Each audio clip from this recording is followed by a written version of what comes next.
Live. So welcome to the New York Information Security Meetup slash the Cyber Guild virtual event. It's just 1 minute past 4 o'clock on Thursday, February 11th, and I have the great pleasure to introduce Nandita Bery, who I've known for quite some time, since 2014. 14. It's amazing. We talked about this, how scary it is, how quickly time goes by. At a time, Nandita, you were responsible for security training, right, at NBCUniversal, Yeah. I believe. Yep. Uh-huh. And it's a great pleasure to have you. Welcome. I would like to get out of this conversation is a couple things. First, to get a glimpse of who you are, how you came about to, be a fellow cybersecurity professional. Um, maybe some trying to dig some golden nuggets from your experience through the years for people trying to get into the space. Maybe find some lesson learns, as we say, and then maybe some positive aspect of some of the kind of post COVID-19 era. So maybe we'll kind of, and then we'll kind of dabble into a bunch of other stuff. Talk shop about cybersecurity. So welcome, Nandita. It is very good to be here, and thanks for reaching out. Um, I'm trying not to think about all the years that have gone by, but last time we met, I had recently joined NBC Universal, and they were setting up a very formal security organization, and I joined them. Before that, I started the career as software. Well, I started my career as an engineer. I was working for a company that was building guidance and navigation systems for the missile and the space shuttle, which sounds very exciting, but It um, does. it Sounds wasn't. cool. A friend of mine was working for a software development company, and that was kind of starting. It was a new thing, software development as a consulting feature, and the big companies were starting these practices, and it looked like fun. And that's kind of been the theme of my career. I follow what looks like fun and what looks interesting because you're doing this every day, and if you don't like it, that's pretty rough. So jumped on the bandwagon for software development, and that has been, the navigating path through various types of companies, large development houses to small startups trying to make a difference and do something cool. And NBC was the first place that I joined a formal security organization. From there, I worked for Barclays Bank for a bit. They had an even more formalized security organization, just huge. It was a fortress. Um, and recently, I have joined Equinix, which is the most interesting company that many of us have never heard of, but actually, basically, is the infrastructure behind about 90% of the internet globally. Um, and the career through security, um, I just kind of followed what was interesting to me, and from development to learning about these breaches and understanding what's going on in the background, and then finding people on the other end not understanding why they're getting breached, what's happening, what's going on with our systems, and then wanting to um, understand that and then share that information is how I ended up in security awareness and training and development. So it's very cool. So here's a question for you, and I always like to kind of like dive a little deeper into what you just said, and then kind of dive into the rabbit hole, if you wish. Excuse me. Um, how do you know when something's cool? And I think there's a lot of people that are trying to find the next big thing, like trying to learn, for example, a certain area within security, and like when Gretzky said that you have to like skate where the puck is going, not where the puck is. And how do you do that in security? Like, what do you consider as cool today? And how do you know that whatever you're learning today? Because I think there's almost explosions of areas within security that you can learn today, especially ranging from IoT to network security to EDR to, I mean, it's endless, and there's new areas coming in almost every day. So how do you know what to focus on? Um, that's really interesting. I guess I just went by whatever, I in security. It's a field that's not like really any other in terms of like software development or even just engineering, where you learn something, you become an expert in it, you refine it every day, and you do it every day, and you get better and better at it. Um, security is constantly changing. You're, up against organizations that are looking for different ways to break what you've made. So you're forever trying to put back up what you made, or protect it. And you have to keep reading and learning and thinking creatively and coming up with new ideas. So that piece of constantly reading, constantly changing, no routine is what appealed to me. And software development as itself and engineering as itself wasn't giving me that. And going in a direction where it was just, every day was a new adventure. So there's a lot of upheaval, uncertainty, insecurity. That's an interesting byline. The upheaval and uncertainty of security. It's kind of an oxymoron, but it's true. And you have to be comfortable in that type of an environment. You have to be comfortable in just not knowing. And a lot of people just aren't comfortable with that, and they'll know right away that this is not for them.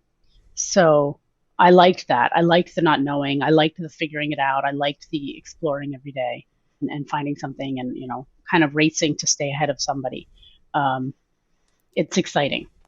And it can be hectic at times. I mean, I've talked to people that are in the incident response area, whether, it's incredible how much stress there is sometimes to trying to figure things out very quickly, and all eyes are on them. And I mean, it's not for everyone.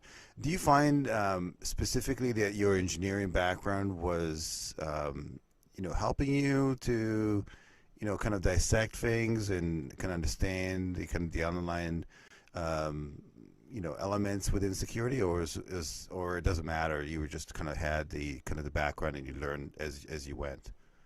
I think that the background definitely helped me, because in engineering, you're forced to learn a lot of stuff about computers, how they work, electronics, the background. So it really forces you to know the whole infrastructure behind it, and it helps you think through potential ways that it can be used and breached.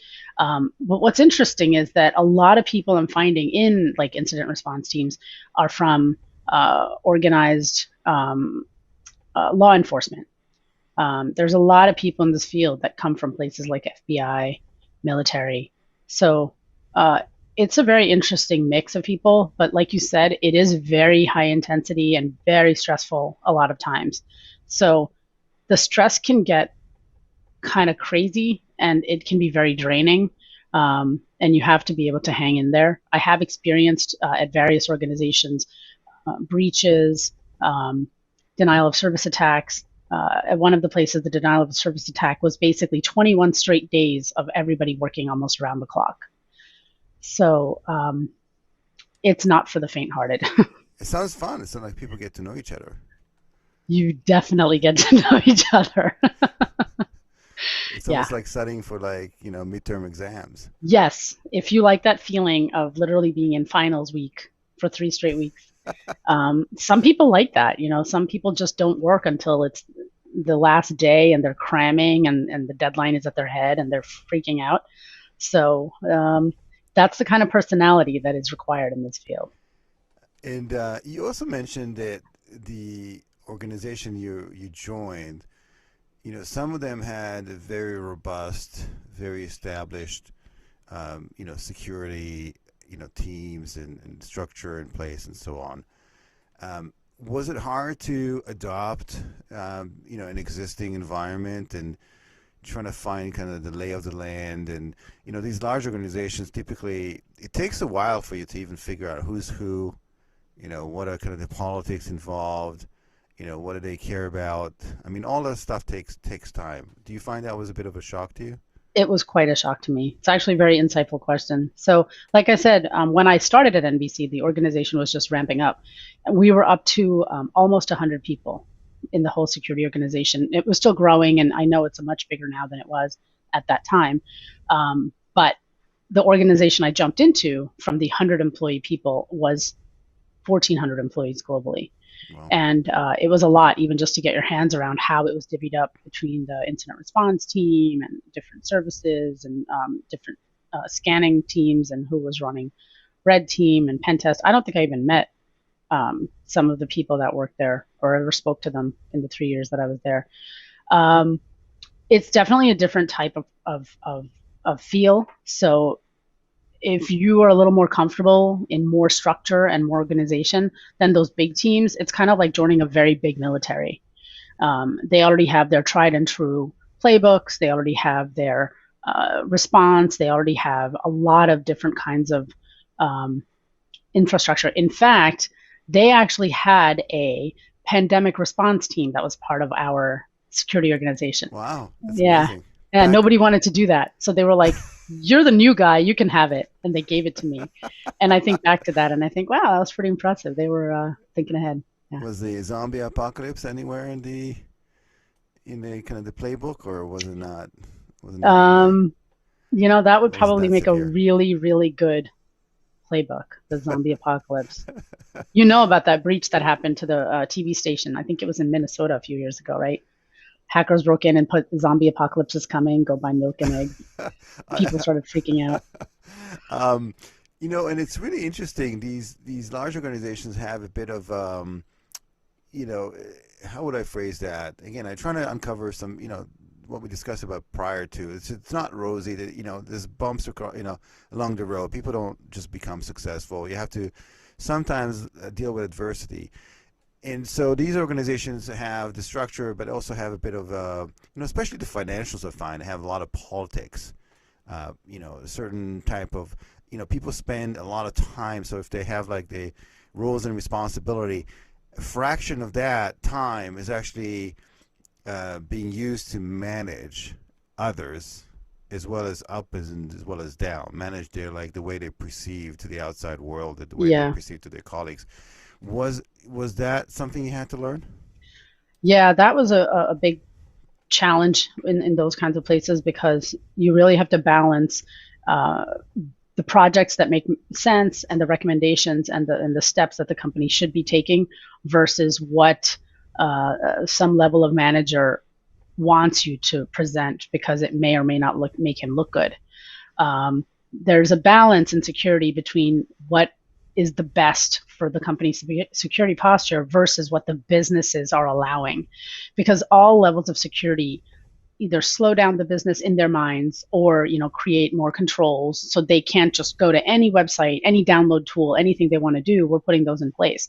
So sometimes in an effort to placate the businesses, some of the leadership might kind of demand that we do things in more complicated roundabout ways, creating more work for us, or just not allowing us to do the best work we could present because they were worried about the politics of looking good and looking like they were caring about the business needs rather than pushing back on the business and saying, no, this is not the way you should be doing it. It should be doing it this way.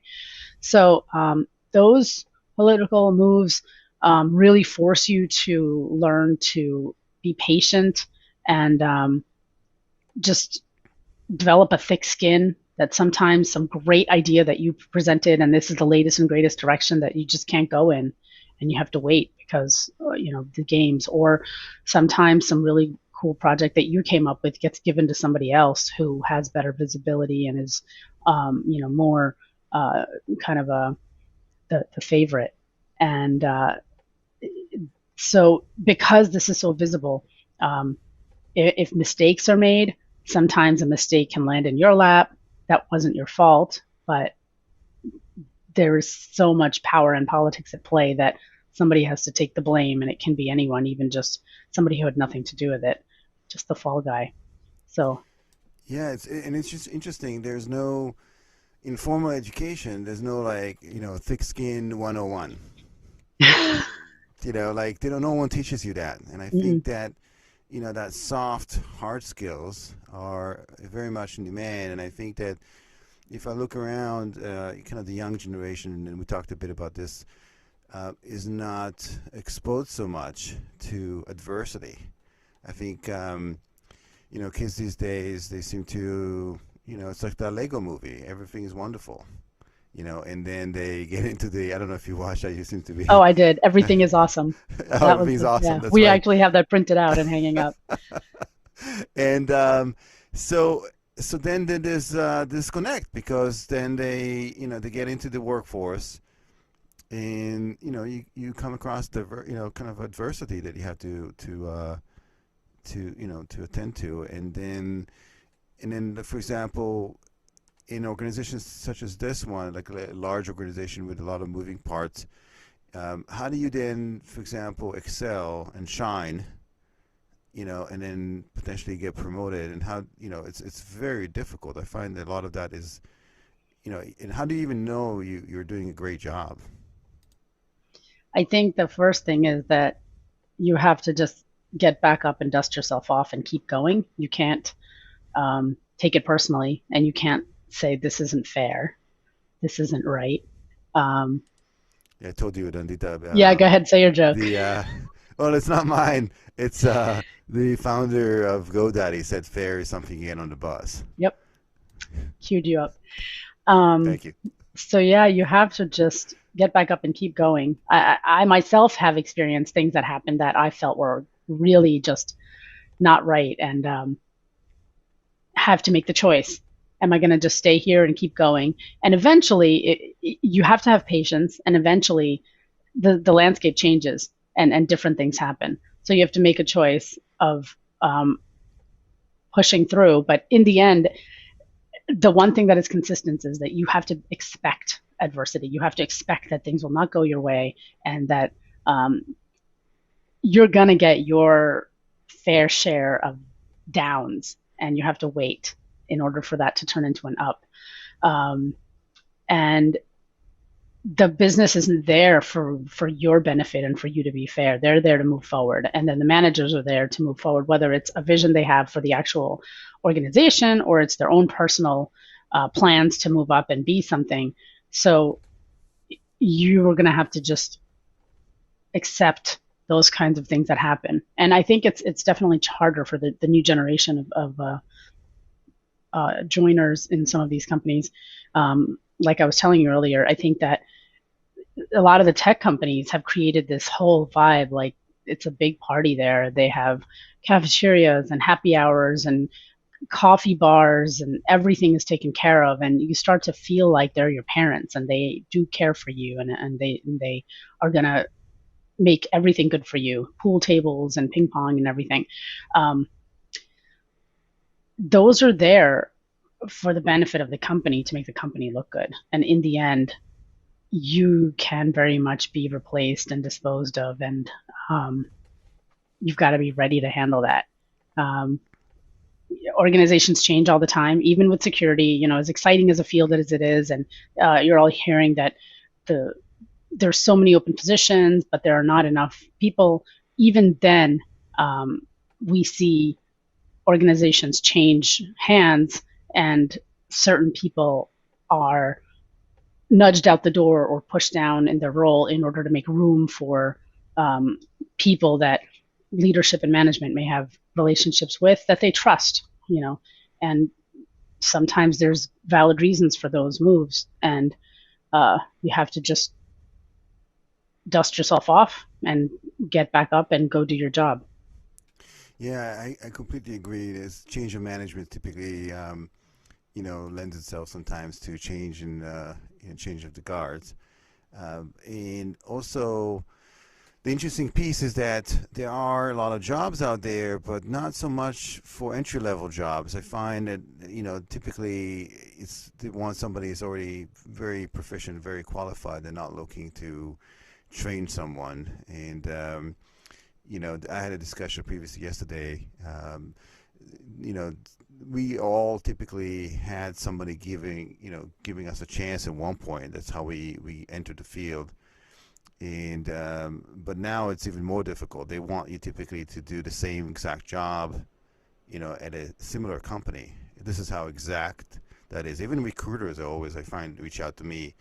They reach out to me because they have a position for the exact same role at very, very similar company, if not the competitor. Mm. And I find that's boring. Why would I take another job? It's the exact same job at a competitor. It makes no sense, But I don't know if you find out as well that it's a bit of an oxymoron that have all this job unfulfilled, but yet there's a lot of people looking for jobs these days. Yeah, like you said, it's odd. Why would they expect you to leave where you're at in order to go somewhere else for the same thing? I think that some of the stuff I'm seeing, if you're interested in moving and jobs, or if you're moving into a career, I think the certifications, a lot of them are just money games, but there are a couple of certifications I think that are really helpful. And if you put them on, it gives you a little bit more of a negotiation point. And also the recruiters are just looking for that. It's an easy checkbox for them to look for. I think the CISSP and the CISM certifications are probably the best. Not just as a money making certification for a company. The preparation for them actually gives you a really good insight, and at all levels of the security organization. So you can use that as an opportunity to become a little bit more well versed. You can even put that on your resume in words that you now understand certain aspects of it, and leverage yourself to get a better job if that's what you're looking for, to move up in the security. And how do you keep current with the existing skill sets and acquiring new ones, especially when you advance into management roles and more senior roles? I find it's a bit of challenging to keep up. Do you have a regime or something you follow that you make sure you always keep on top of the existing trends and new trends and new technologies? Um, a lot of it is just basic stuff. First is I go out of my way to be part of all the different teams within security, because they are all seeing different things. I try to participate with the incident response team. I try to operate with the engineering, security engineering teams, the DevSecOps teams, um, whether they have places where they're posting reports, or their intel. Within the company, they always are, and they're more than happy to share that information with anybody that wants to see it. So I go out of my way to read their reports. I go out of my way to read their stuff, ask questions. Um, Sometimes they'll do open meetings, weekly updates, and join them. Go to all those calls.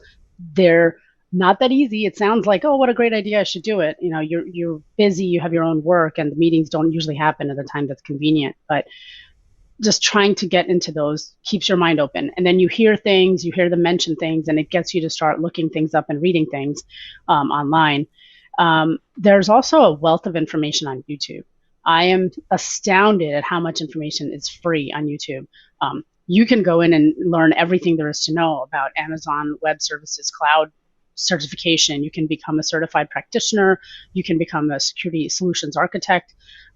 There are like 2 hour long videos on YouTube. I know when you say, oh, 2 hour video, I can watch that. It's like a movie. No, it's actually really intense. It takes like a week to go through the entire video. But um, I will go on YouTube and I'll watch those, get some information. I did get the CISM a while ago, just to have it. Now I have the benefit of having worked in security in various industries, so I don't need to do that to prove myself. But to stay current, I keep reading. Um, a couple of great bloggers online. Yeah, Krebs on security. He's great. He's got a lot of really good information. And if you read his blog, he always mentions something that's happening, some vulnerability, and you can take that and go into a tangent and look up more information about what he's talking about. So um, those are the things that I'm always doing, looking for what people are talking about, grabbing some bit of information, and then trying to expand on it and learn more. And Nandita, I second YouTube. It's a really amazing, incredible amount of wealth of information that's on there. It's very high quality, and it's basically free. There's almost no excuse to. It's just about spending the time, and again, as you mentioned, it's not like you sit around with like a big bucket of popcorn and you watch that. It's not that easy watching, but it's definitely worth it. So you got hired to build a comprehensive security awareness program. Where do you start? And maybe talk to me about why organization even see that as of importance. Why spend the money to get into that? Hire somebody like yourself and take that initiative. So I had that same question when Mike Higgins hired me to do that at NBCUniversal. Um, Partly, I thought that's kind of a fluffy job. I'm a hardcore technical person and developer and everything. I don't know what this awareness business is, making posters and things. Um, I made it up as I went along. I didn't know what I was doing, but I figured it out. and also the SANS organization, they also jumped in and they started creating some formalized talks and chats and free forums for that. And we got on and we all started sharing information and ideas and found our way through formalizing the program. I think it's really important. And just to show you how important, when I was at NBC, although it was a function, it was pretty far down the totem pole in the organization. Now, 7 years since that role I started, in our organization, there are 4 pillars under the Chief Information Security Officer, and security awareness training and development is an entire pillar right under him. Wow. So yeah, it's they've realized that you can buy all the scanning tools, you can buy all of the managed services and everything and put it in place, but if you're ignoring the users, they're the ones that are basically, you've put in a beautiful home security system, you're paying $100 a month for the best security, and your kid has got the key and he's standing in the window and the bad guy's outside holding up a bag of candy. And that's what your users are, right? And calling them a problem or calling them your weakest link is not the way to do it. Recognizing them as your partners in security and recognizing that they are a pillar in your tools is the important thing. So empowering the users, educating the users, understanding what their pain points are and fixing on them, I think, is where the awareness and training program comes in and brings value.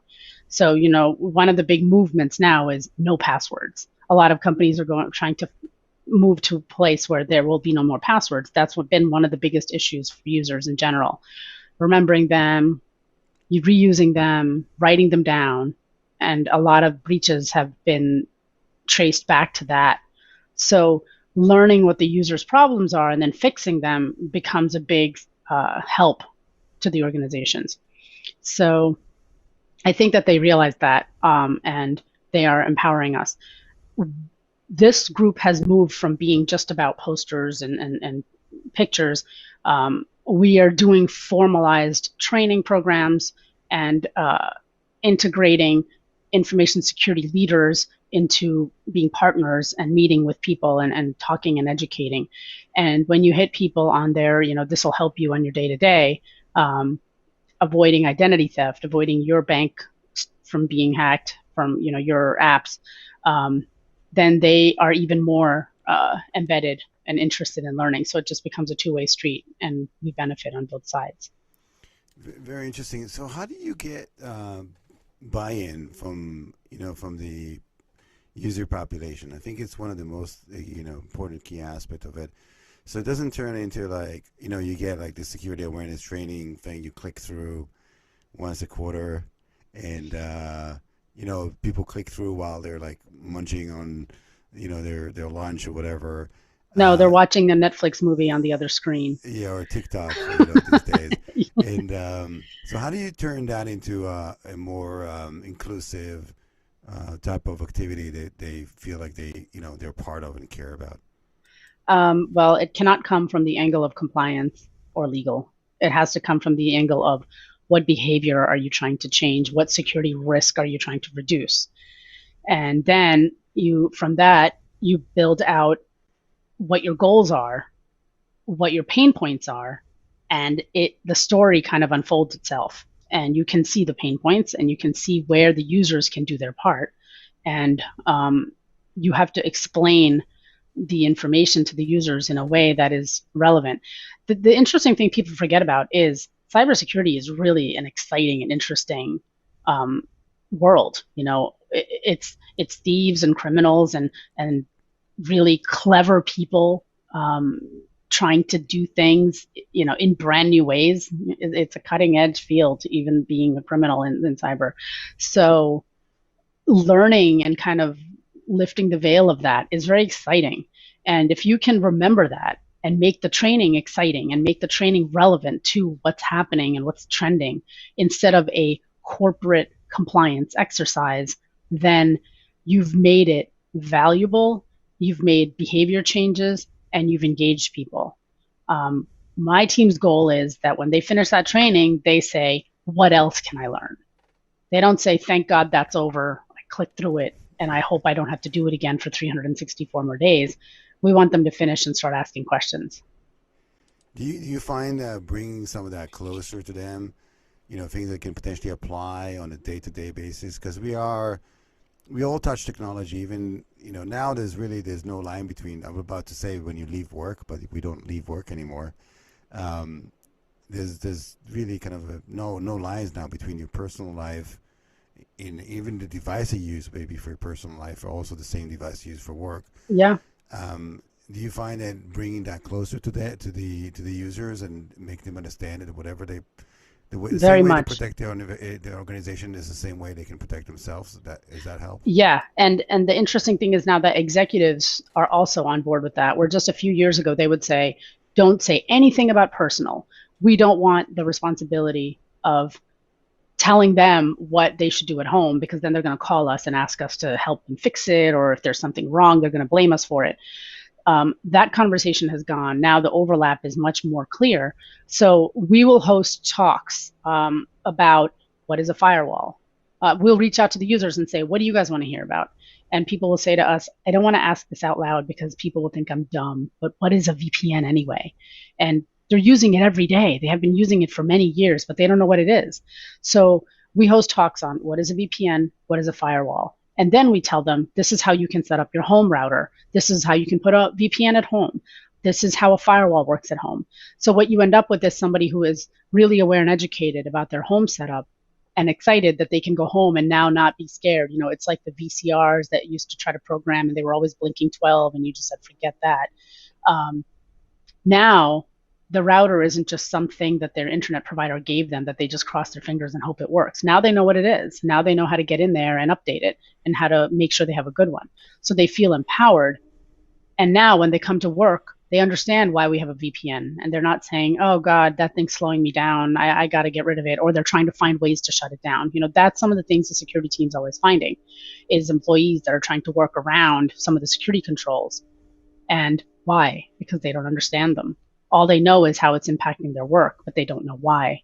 So when we build that into the conversation, we're getting them to respect the controls, help with the controls, and they benefit because they can apply those to their own personal network, and it all comes together really well. And what about, you mentioned executives? They used to be, and maybe they are still, like the biggest offenders. Yeah. And they were always outside, like, okay, Yep. everybody uses VPN, but the executives know. Do you find that changed? Um, I think it's getting better. I think that people know that it can't be allowed to tiptoe around the execs and that they're actually bigger targets. Now that there's more stories, more real world stories, every day there's a new story, and you can point to executives that were compromised or were let go because something happened that was a direct result of special treatment. Now that they realize that there is real impact, um, we have a way in. We have a way to talk to them a little bit and not tiptoe around shutting things down. It's changing. Good. And what would you suggest to like smaller companies that can't afford to have a formal, security awareness program? What would that suggest something that can do tomorrow, with like little or no cost that they can take their employees and have them become more smarter around security. For example, if you're running your own business tomorrow and had like 50 employees, this is really the backbone of the U.S., right? So, what would you recommend to a company that size? I would tell them that there are a lot of free resources out there. There is a organization called StaySafeOnline.org. Their whole goal is to provide free material as far as they can, and they collaborate with companies to get some high quality content. So you start there. They have posters, one pagers, write ups. So you can start from there and just get an idea of what content topics you should be using. And then again, my favorite, YouTube. There is so much on YouTube that a lot of companies are doing for free. Um, a lot of the bigger organizations are putting some of their small videos on there.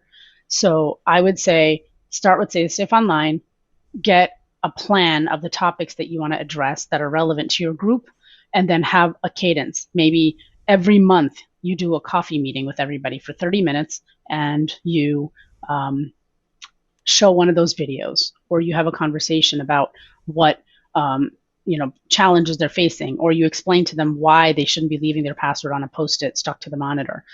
It's these simple things that continue to be problems, and it's these simple things that you can address with those very small things. They don't need any big expensive solution. All the stuff is all out there. And we're getting closer to kind of the time allotted, but I would love to ask you a couple more questions. Maybe for people with like children that are online. Again, this is part of the kind of the security awareness. I think it has to start from as soon as the kids start touching technology, there should be an awareness training that they'll know not to share a certain type of. But what would you recommend? From people that just kind of have interaction with children. I think the same thing. I think you absolutely have to have the conversation with them. And there's this funny twist now. The kids think that they know more than the adults when it comes to computers just because they play with them, but it's actually not true at all. They only know how to push the buttons. They don't really understand the consequences. So no matter how much they think they know everything, you've got to sit them down and explain. Google has a new little video game that they published called Interland something or the other. If you search for it, you can find it very easily. Google it. It's a little video game, and it's for younger kids, and it shows them going through step-by-step security issues and problems. Definitely have that chat with them. If you're struggling, do a quick Google search and look up social media issues and cybersecurity breaches and challenges that happened, and show it to them and explain it to them that this is what I do with my kids. I find real stories. I share the real stories. You have like 7 minutes of their attention at any given time, and then I tell them what can be done to not have been that guy. And I explain to them that a lot of kids nowadays, the strange thing is we're always protecting our data. We're going into Facebook and locking down our settings. We're locking down Instagram, making sure that there's no publicly visible information. If you talk to the kids now, they all say, I don't care. If they want my information, so what? They'll give me a better recommendation for shopping. They'll give me a better recommendation for a cool game. So they see that as a benefit to them, but they don't understand what can be done with their information. So I think that explaining to them what can be done, it's like having a talk with your kid about a kidnapper on the street. They're going to show you a puppy or a candy and try to take you away. Have the same conversation with them about how internet is just another platform tool for the bad guys to use, and have those conversations. They may not listen to you. They may shrug and they may walk away, but the information is getting in, I promise you. And do it periodically. I'd say like a small business, once a month. Have that conversation at the dinner table, try to force them to listen, but just keep on bringing it up. Yeah, I second that, and then also I would let them sometimes experience. I had my son got scammed for Xbox Live. He got one of his skin that he worked really hard for a racing car got stolen from him by a scammer. As a trade-in that went terribly wrong, and he came back to me and I said, "Yeah, great, experience what it's really like online. So now next time, you'll be more careful." And I'm glad that it was something that happened with this, and not, somebody cleaning up your bank account because you provided them with the PIN number. And the thing that resonates with the kids is somebody taking over your Instagram account and posting whatever they want with your name attached to it. Making you look uncool or whatever is horrible. Breaking into your Twitter account and tweeting things and making you look ridiculous. How do they do that? Because your settings are not set. You don't know who you're talking to, that you gave away too much information. Your password is weak and they were able to see it. You should just hit them where it hurts. They don't want that. They don't want to be uncool. And I have to tell you also to make sure that they're clear. Sometimes I love the fact I grew up in the '80s, and some of the stuff that I've done is nowhere to be found, because back then there weren't, basically social media wasn't a thing and phones weren't available, so none of its stuff is available. I'm very happy about that. But now I think that you grow up and you may find things that you've done leak online, and then is something that can never go away. And it might come back to haunt you Hmm. years and years later when you're looking for a job or looking to create a business or looking to apply even to citizenship in another country and so on. So Yep, everything just stays there. it does. I have some really horrible stories. People reach out to me all the time because they want to get guidance, and some of the stuff I hear, like you could have fixed it. Um, a friend of mine just reached out that her daughter, this age group, you know, late teens, Facebook isn't really a thing anymore. They don't really use it, but they still have their old lingering accounts.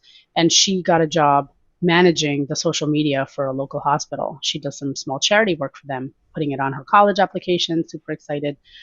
Her Facebook password account got hacked. They took it and they breached. They were able to guess her security reset questions very easily because, you know, first car, pet, mother's maiden name, it's all out there. And what I do is I lie about it. So, like, if you're born in Philadelphia, my security answer will be Pittsburgh. So nobody will know what the lie is. Google search will give you the answer. So they broke in, and the problem that happened was that she was getting the notifications, the emails saying, "Hey, is this you? Hey, you changed this." But kids, she ignored the emails. She didn't do anything about it. They reset all the reset stuff too, so she couldn't get back in. And now they started posting all kinds of crazy stuff on the hospital page. So even though the hospital was notified and they know that that's not her, it looks bad. And, you know, there goes her little community service thing that she was going to put on her college application. If anything, she can't put it on and doesn't want anybody to know what's happening. So it has just turned into a pretty bad thing. Yeah, it's Yeah. completely fascinating. That's why I always lie about, what kind of pizza I like. I always put in pineapple. I don't really like pineapple, so just so you guys Yeah. know. Good. So, Nandita, it's been a real pleasure. I feel like we can just go on and talk a little bit more. I feel a bit sad that this is coming to an end. Where can people find you? What's the best way to interact with you? Um, they can find me on LinkedIn. Feel free to ask me any questions you have on there. I do have a Twitter that I'm starting to become more and more active on. So if they have any questions, reach out to me on there too. I would love to make that a bigger platform. I just need something to inspire me to answering questions and posting things on there. So Fantastic. So, Nandita, thank you very much for joining today. Much appreciated. It's been a lovely conversation and very insightful as well. Hopefully, we'll get things open up again and get to see you in New York City. That's the goal. yeah, that'll be really fun. I would love to be back in the city. Looking forward to that. Thank you for having me. Take care. Thank you all for joining. Much appreciated.